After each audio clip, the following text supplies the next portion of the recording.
So I am going to share with you guys my attempt at baking a Copycat Cheesecake Factory Reese's peanut butter chocolate cake cheesecake. It's a lot of ingredients, a lot of directions. So I've made this once before for Jason's birthday last year. Somehow it came out great. I don't know how, because I really am not a baker. But it's really big, like really tall. It's like 1, 2, 3, it's like 4 layers of cake. So what I'm gonna do is attempt to make it half of the layers. So instead of stacking the 4 of them, I'm gonna try to just do 2 so that I can make it almost like a bar. And then also I can share with more people instead of this super giant cake. So let's see. The first step is making the chocolate cake. This takes 2 days also. So let's see how it goes. So the first step with the chocolate cake is to put it in 2 9-inch baking pans. These are the ones I have. I don't have the springform ones. I'm supposed to line it with parchment paper, spray it, set it aside, and then start mixing.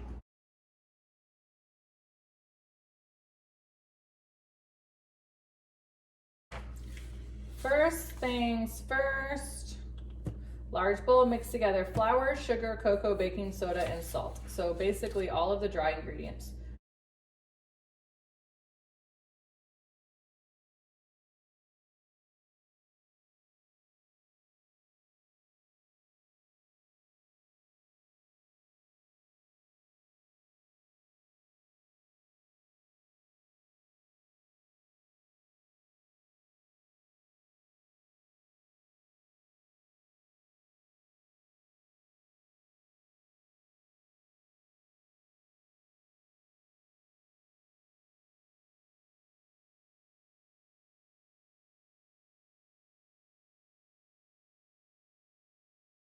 Dry ingredients are done. Next step, add your eggs, which need to be at room temperature. So I actually pulled them out of the refrigerator when I turned on the oven.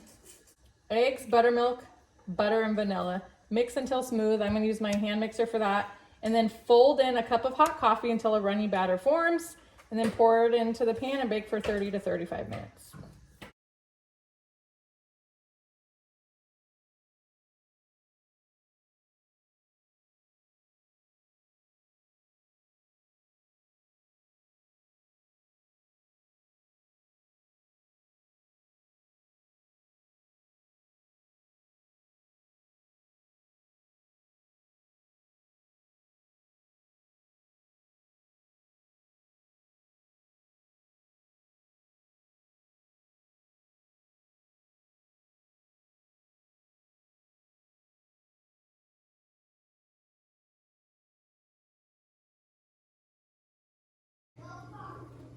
Clearly off to a great start. They're sinking already, and I just took them out, and I don't recall them overflowing so much last time. All right, this is after letting it cool for 10 minutes, and I popped it out, flipped it over onto a cooling rack. So once it's completely cooled off, I'm gonna wrap it in like saran wrap and then put it in the refrigerator till tomorrow. All right, starting to do the cheesecake now. This one says to use an electric mixer, so I'm going to. So I sprayed a springform pan and wrapped it with foil on the outside. So now I'm gonna start mixing all of the ingredients.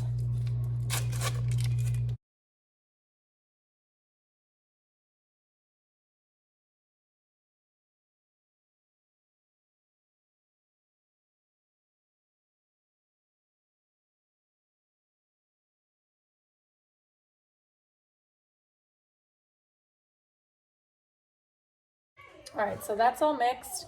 The next step, it says to fold in your chopped Reese'S, which I already chopped.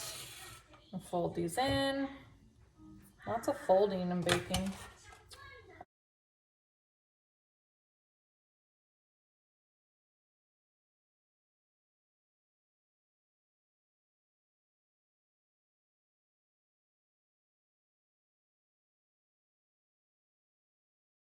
All right, this is the water bath. There's a little bit over 1/2 inch, but I just feel like it's not like super even.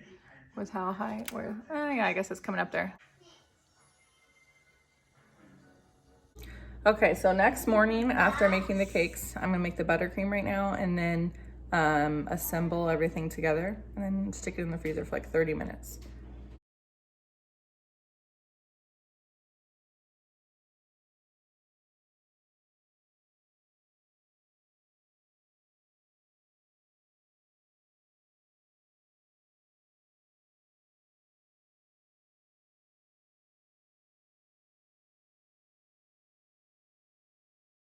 Okay, I added all the ingredients for the buttercream except for the powdered sugar, and it says 4 to 5 cups. So you have to do one at a time until you get the consistency that you want.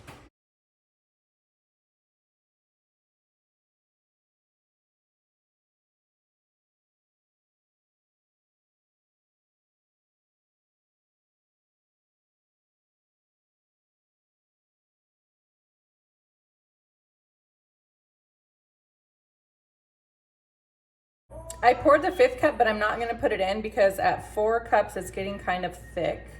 So I'm gonna stop at 4 cups. I'm just gonna scrape it up and then I'm gonna go grab the cakes.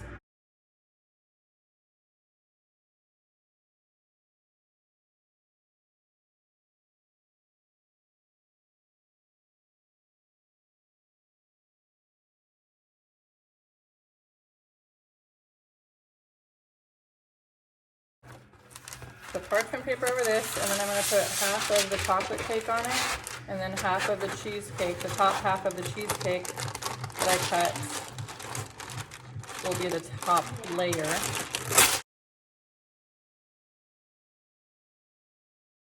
All right, it's gonna take 2 of us to get the top part off because it's too big. So it's not gonna look pretty when you first put it on, but when you cover it with the buttercream and fill it in, you won't be able to see any of the imperfections, I guess. Here's what the remaining half looks like. Not that even, and it looks like there's a lot of the peanut butter cups here and set up on the cake. So I'm gonna trim around the edge to make sure before it falls off actually, because it's about to. And then start covering it with the buttercream to glue it together.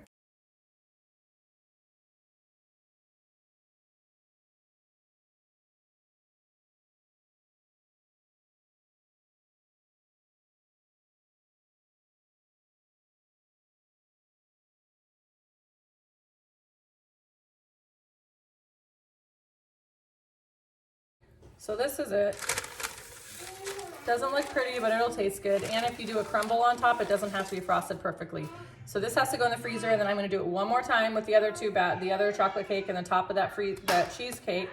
And then it's gonna sit in the freezer for a little bit to like harden and get everything stuck together. So stuck to the bottom half of the pan. So I just scraped it out with my hands, and this is what it looks like. So this is just gonna be a really good example of don't judge a book by its cover, because it's still gonna taste good. So if yours comes out like this, even though it probably won't, don't give up hope. See, you never know. Never know what's going on under there.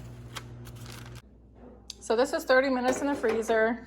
You can see it's like, it's not hard, but it's like set. I grabbed the one that wasn't all messed up because that one is gonna be, I might just have to keep that one as a whole cake. And this one has a flatter top, and I need it to be cut into something like this so I can gift it. So these are the ends that I cut off.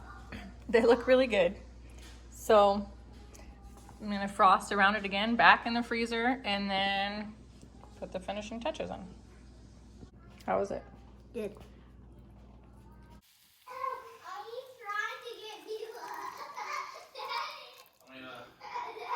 Ooh, it fogged up my camera.